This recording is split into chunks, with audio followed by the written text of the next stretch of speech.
नमस्कार दोस्तों, अगेन स्वागत है आपका प्रिपेयर विद यस में। इसी सीरीज को आगे बढ़ाते हुए इस पॉलिटी की सीरीज में ये सेकंड क्लास है, जिसमें कि हम इस जो भारत संविधान की रचना थी इसी के पार्ट 2 को कर रहे हैं, क्योंकि ये बहुत बड़ा पोर्शन है। इसको एक वीडियो में कवर नहीं किया जा सकता और मैं भी आपको लिमिटेड प्रोवाइड कराता हूँ, जिससे कि आपको पढ़ने में दिन में आसानी हो। मैं इतना लेकिन प्रोवाइड कराता हूँ जितना इन्फॉर्मेशन एक दिन के हिसाब से काफ़ी है, और आप इतना ही पढ़ें जितना मैं आपको इन्फॉर्मेशन देता हूँ, इतना आपके लिए इनफ है। चलिए ज़्यादा टाइम वेस्ट ना करते हुए स्टार्ट करते हैं पॉलिटी को। अच्छा, पॉलिटी जब हमारी संविधान सभा बन रही थी, बन गई थी, उस समय कई जो मेंबर्स थे उन्होंने कई कथन दिए थे। वो कथन से एग्जाम में क्वेश्चन पूछ लिए जाते हैं। तो उन सारे कथनों को मैं अभी आपको करा देता हूँ, आप बस सुन लीजिए, आपको याद हो जाएगा। डॉक्टर राजेंद्र प्रसाद ने कहा था, मैंने अध्यक्ष रहते हुए भी एक अच्छा काम किया कि डॉक्टर भीमराव अम्बेडकर को प्रारूप समिति का अध्यक्ष बनाया। तो यहाँ से क्या क्लियर होता है, प्रारूप समिति के अध्यक्ष कौन थे? डॉक्टर भीमराव अम्बेडकर। और डॉक्टर राजेंद्र प्रसाद ने क्या कहा था कि मैंने अध्यक्ष रहते हुए भी ही अच्छा काम किया कि डॉक्टर भीमराव अम्बेडकर को प्रारूप समिति का अध्यक्ष बनाया। आई होप इतना क्लियर होगा। चलिए नेक्स्ट।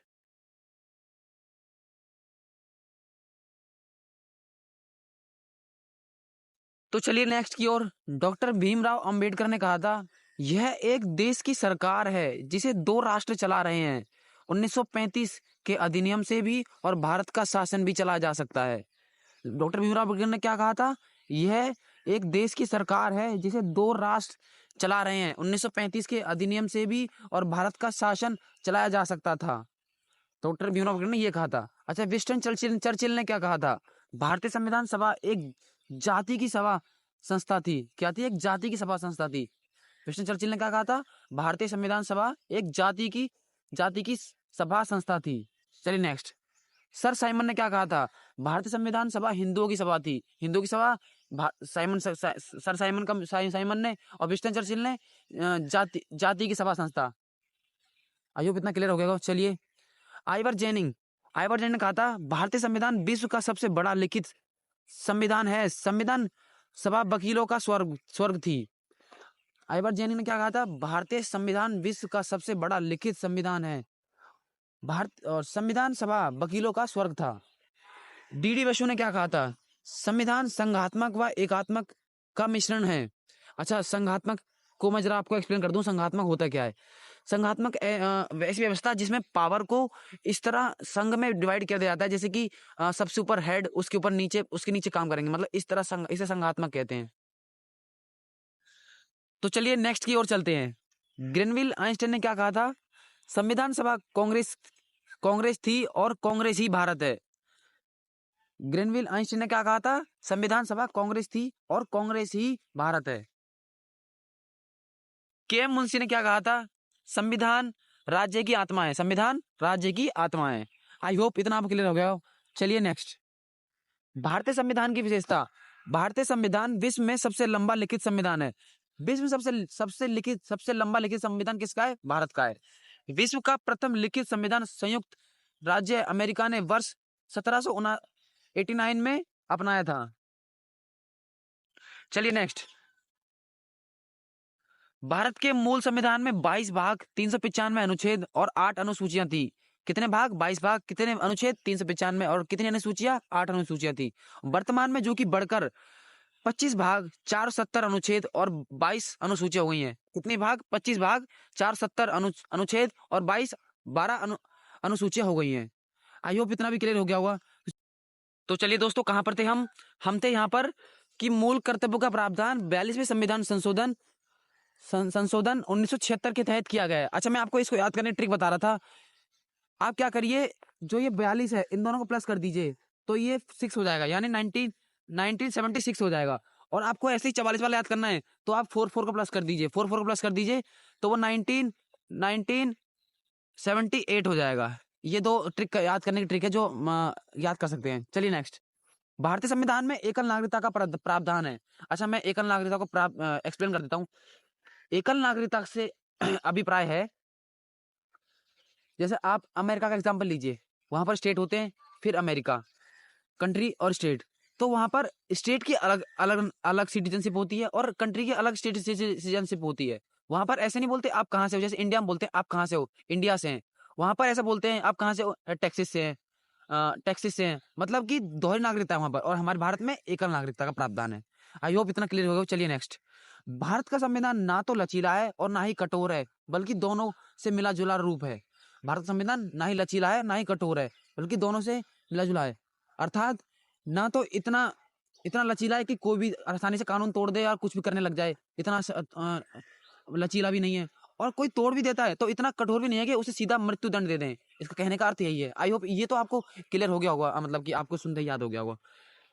मतलब हमारा संविधान बनाने के लिए कई देशों के संविधान का अध्ययन किया गया, जिनसे हमने कई चीजें उठाई हैं। तो इसलिए हमारे संविधान को मधुमक्खी का छत्ता भी कहते हैं, मधुमक्खी का छत्ता भी कहते हैं।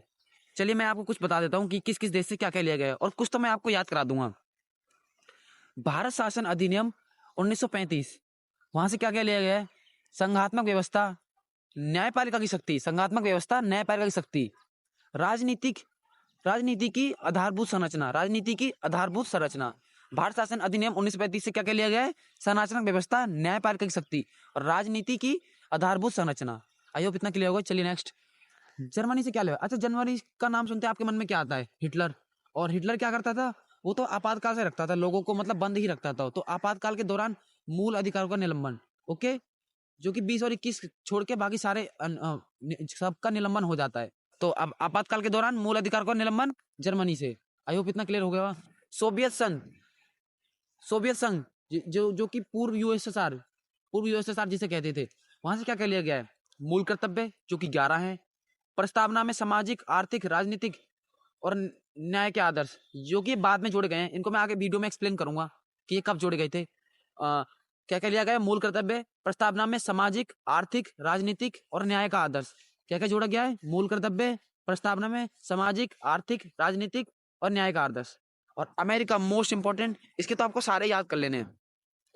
अमेरिका से क्या क्या लिया गया है? मौलिक अधिकार, फंडामेंटल राइट्स, स्वच्छ न्यायालय, सर्वोच्च न्यायालय तथा उच्च न्यायालय के न्यायाधीशों को हटाने की पद की प्रक्रिया।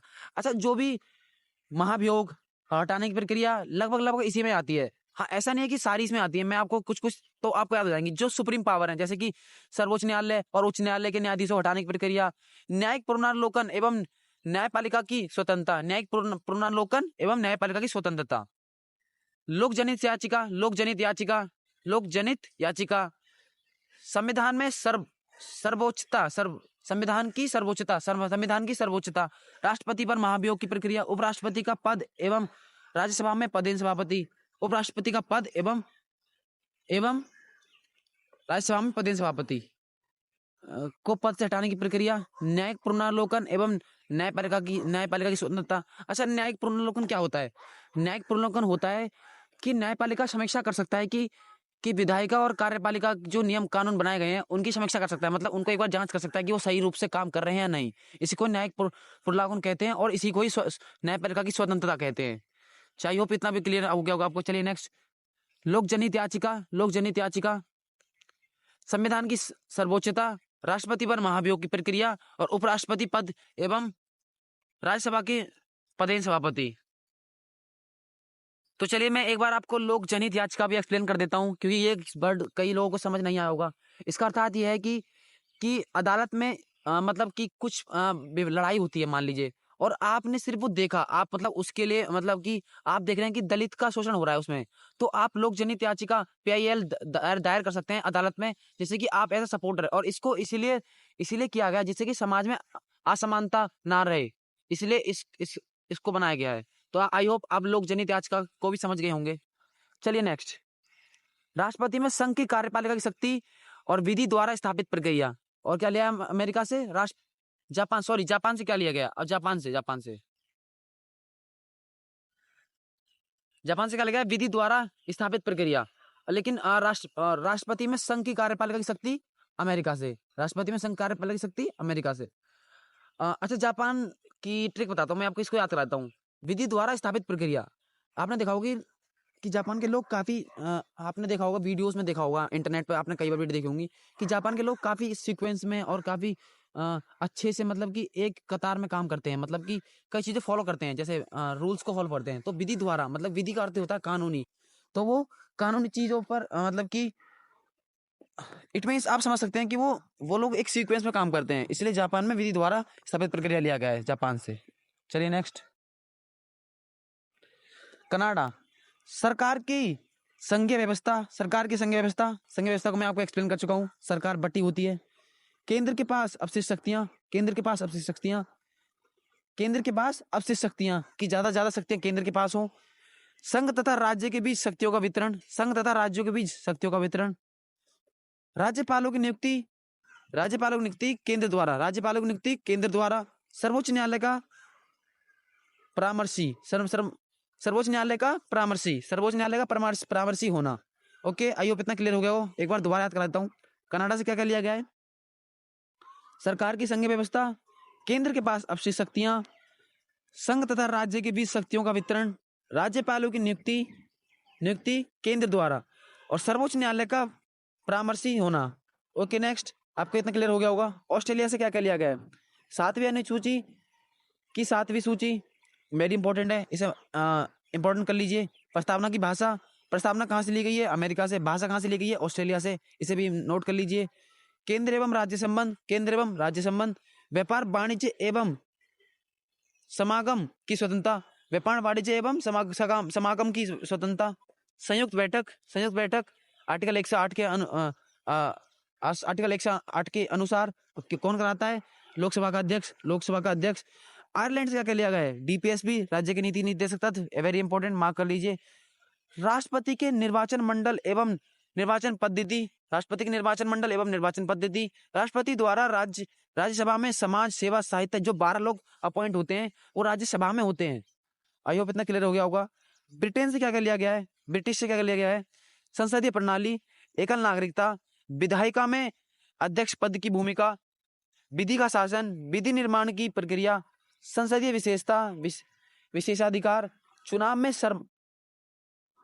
सर्वाधिक मत के आधार पर जीत की प्रक्रिया, और द्विसदनीय व्यवस्था, द्विसदनीय और एकल नागरिकता, एक दो एकल नागरिकता, द्विसदनीय व्यवस्था, एकल नागरिकता, द्विसदनीय व्यवस्था। संसदीय प्रणाली, संसदीय विशेषाधिकार, संसदीय प्रणाली, संसदीय विशेषाधिकार। दक्षिण अफ्रीका। अच्छा, दक्षिण अफ्रीका को मैं कुछ ऐसे याद करता हूँ, वैसे तो हम कहना नहीं चाहिए, लेकिन अगर आपको इससे भी कोई दिक्कत होती है मुझे एक बार कमेंट जरूर कर देना। दक्षिण अफ्रीका, संविधान संशोधन की प्रक्रिया। संशोधन का अर्थ ही होता है बदलाव करना। तो आपने देखा होगा कि दक्षिण अफ्रीका अभी भी कितना रूरल एरिया है, जहाँ के लोग अभी भी मतलब कि वहां का लोग वहां विकसित नहीं हुआ है, तो आप ऐसे याद कर सकते हैं। और वहां से हमने क्या लिया है?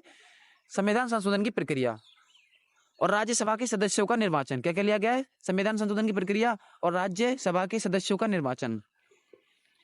आई होप इतना भी क्लियर हो गया होगा। चलिए नेक्स्ट, भारतीय संविधान की अनुसूचियां। भारतीय संविधान की अनुसूचियां, पहली अनुसूचियां, इसमें भारत संघ के राज्य तथा केंद्र शासित प्रदेश का उल्लेख है। पहली अनुसूची में संघ के राज्य तथा केंद्र शासित प्रदेश का उल्लेख है। दूसरी में इसमें भारत के भिन्न पदाधिकारों को दिए जाने वाले वेतन का उल्लेख है। दूसरी अनुसूची में पदाधिकार, जो पद, राष्ट्रपति हो गए, राज्यपाल हो गए, इनके वेतन का उल्लेख किया गया है। तीसरी, इसमें विभिन्न पदाधिकारों द्वारा ली गई शपथ का उल्लेख है। राष्ट्रपति, उपराष्ट्रपति, राज्यपाल अनुसूची 3 के तहत शपथ नहीं लेते। वेरी इंपॉर्टेंट, ये तीसरा पॉइंट जरूर याद कर लीजिए, तीसरा पॉइंट। चलिए नेक्स्ट, चौथी में क्या कहा गया है? इसमें विभिन्न राज्यों तथा केंद्र शासित प्रदेशों का राज्य में प्रतिनिधित्व का वितरण दिया गया है। क्या दिया गया है? विभिन्न राज्यों तथा केंद्र शासित प्रदेशों का राज्यों में प्रतिनिधित्व का वितरण दिया गया है। आई होप इतना भी क्लियर हो गया होगा। चलिए नेक्स्ट, पांचवी में क्या दिया गया है? इसमें अनुसूचित जनजाति के प्रशासन के बारे में दिया गया है। क्या दिया गया है? अनुसूचित जनजाति के प्रशासन के बारे में दिया गया है। छठी, इसमें असम, मेघालय, त्रिपुरा तथा मिजोरम राज्य के जनजाति क्षेत्र के प्रशासन के बारे में दिया गया है। छठी में क्या क्या दिया गया है? इसमें असम, मेघालय, त्रिपुरा तथा मिजोरम राज्य के जनजाति क्षेत्रों के प्रशासन के बारे में दिया गया है।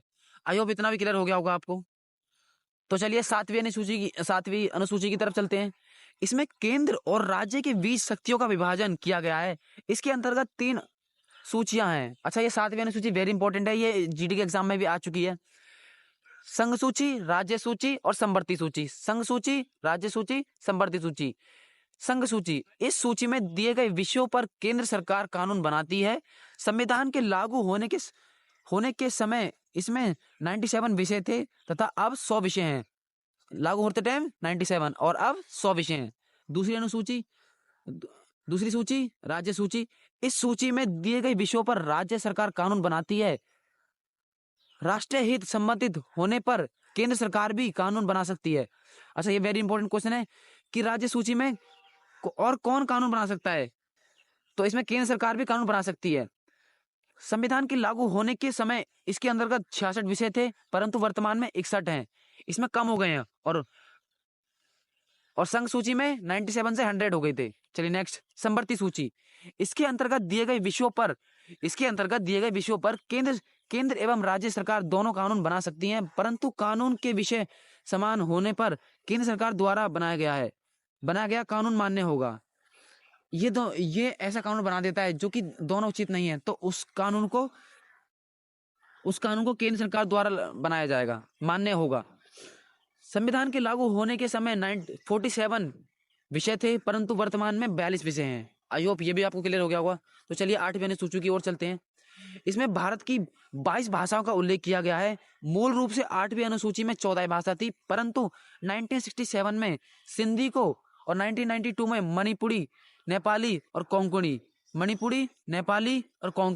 और 2003 में मैथिली, संथाली, डोगरी एवं बोडो को 8वीं अनुसूची में शामिल किया गया। अच्छा, 8वीं और 7वीं अनुसूची वेरी इंपॉर्टेंट, जरूर याद कर लेना।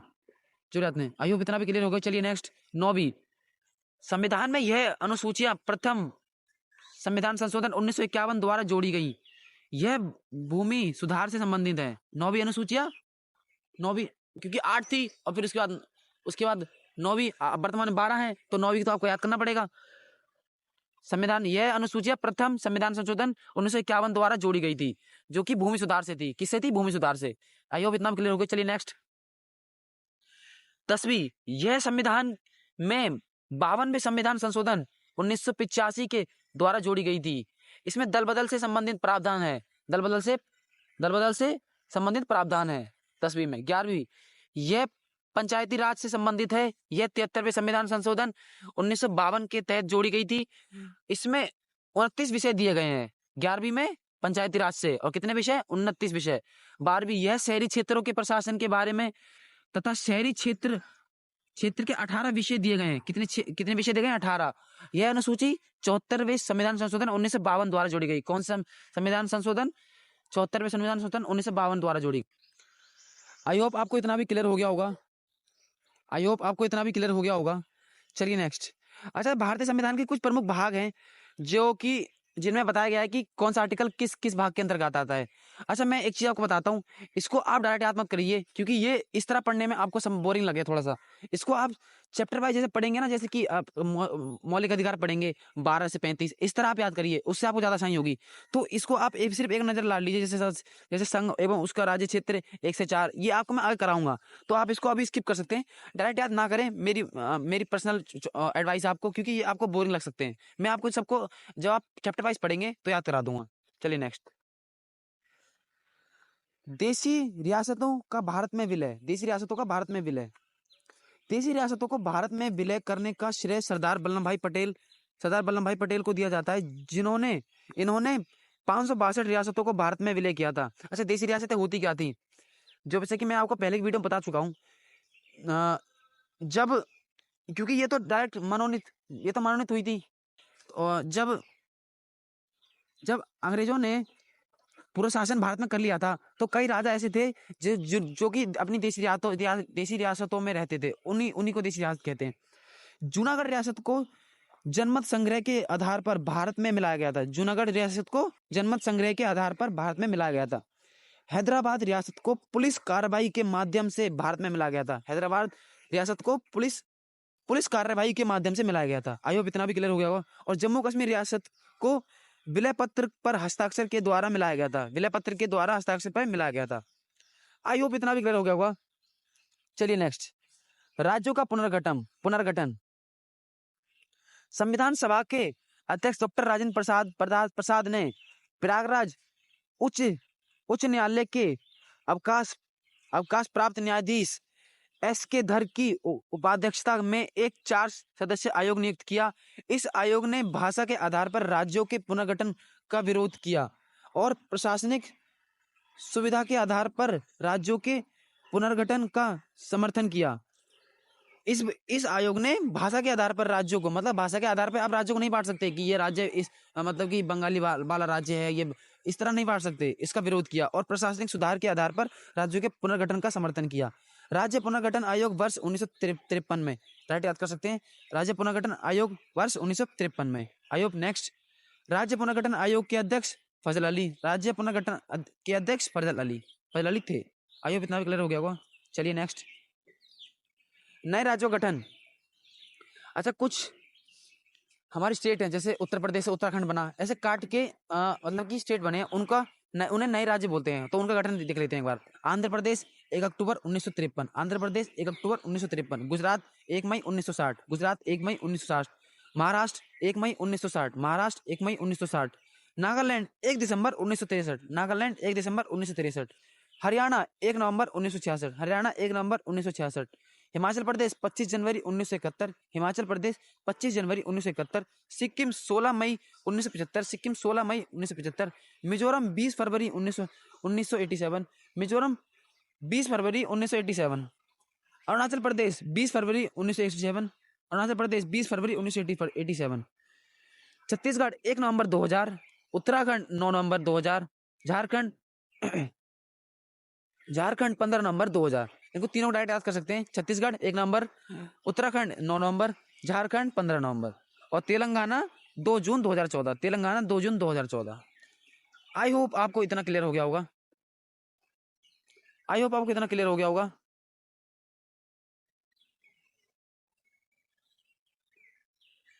आई होप आपको कितना क्लियर हो गया होगा।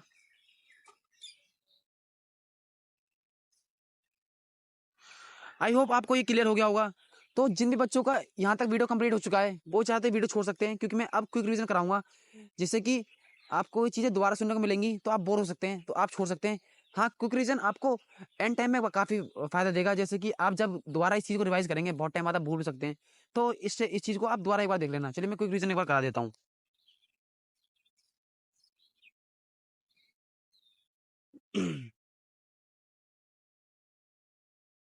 कुछ कथन है। डॉक्टर भीमराव अम्बेडकर ने क्या कहा था और डॉक्टर राजेंद्र प्रसाद ने क्या कहा था? मैंने अध्यक्ष रहते हुए भी एक अच्छा काम किया कि डॉक्टर भीमराव अम्बेडकर को प्रारूप समिति का अध्यक्ष बनाया। किसने कहा था? डॉक्टर राजेंद्र प्रसाद ने। चलिए नेक्स्ट, भीमराव अम्बेडकर ने, यह एक देश की सरकार है जिसे 2 राष्ट्र चला रहे हैं। 1935 के अधिनियम से भी और भारत का शासन भी चलाया जा सकता था। विंस्टन चर्चिल ने, भारतीय संविधान सभा एक जाति की सभा संस्था थी। सर साइमन ने, भारतीय संविधान सभा हिंदुओं की सभा थी। आइवर जेनिंग ने कहा था, भारतीय संविधान विश्व का सबसे बड़ा लिखित संविधान है। संविधान सभा वकीलों का स्वरूप थी। डी डी बसु ने क्या कहा था? संविधान संघात्मक व एकात्मक का मिश्रण है। संविधान संघात्मक व एकात्मक का मिश्रण है।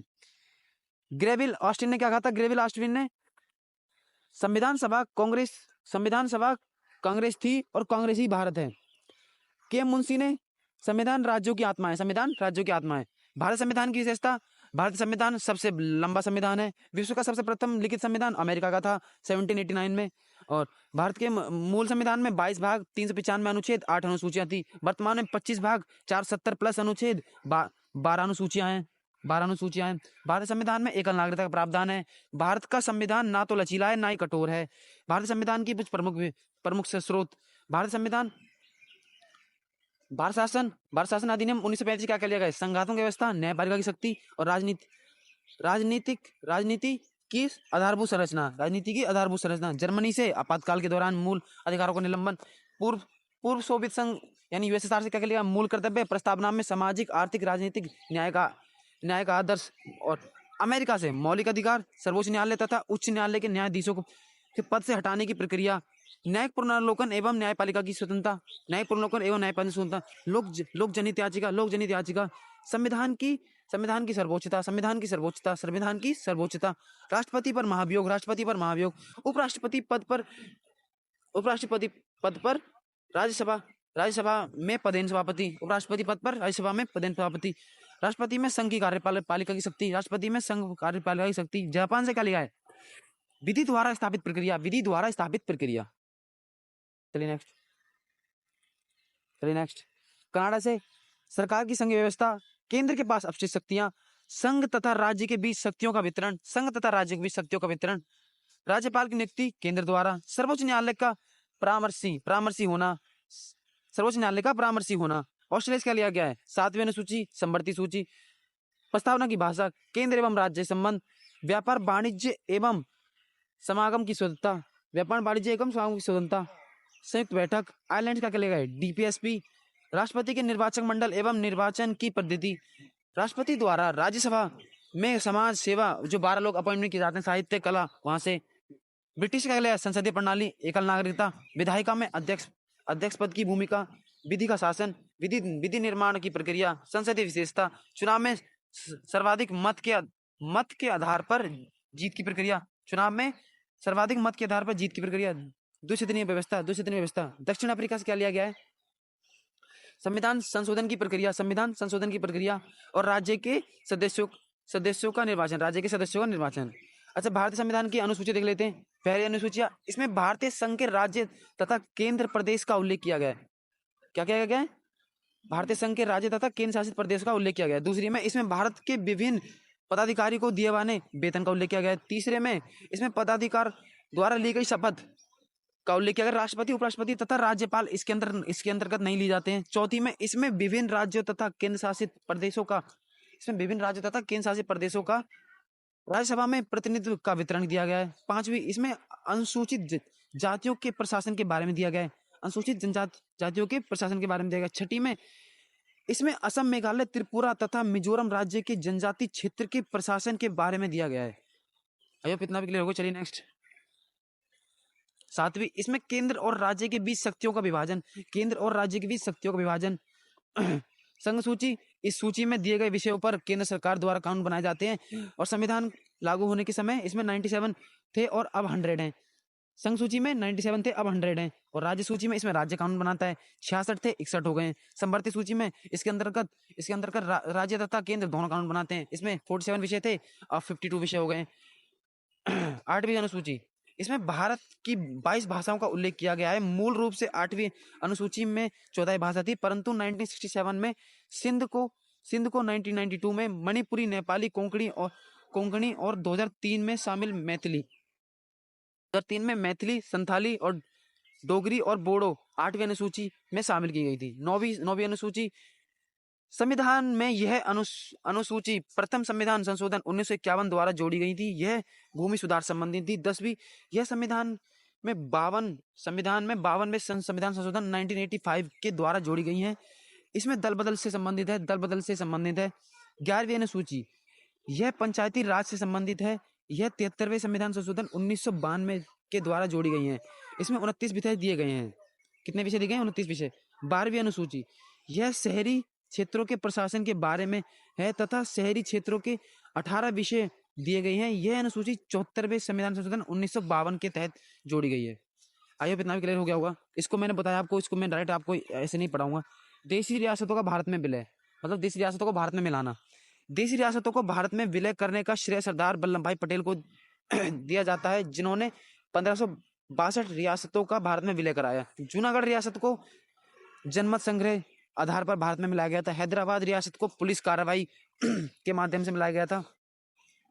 और जम्मू कश्मीर रियासत का विलय पत्र पर हस्ताक्षर करके मिलाया गया था। राज्य पुनर्गठन, संविधान सभा के अध्यक्ष डॉक्टर राजेंद्र प्रसाद ने प्रयागराज उच्च न्यायालय के अवकाश प्राप्त न्यायाधीश एस के धर की अध्यक्षता में एक 4 सदस्यीय आयोग का नियुक्ति की।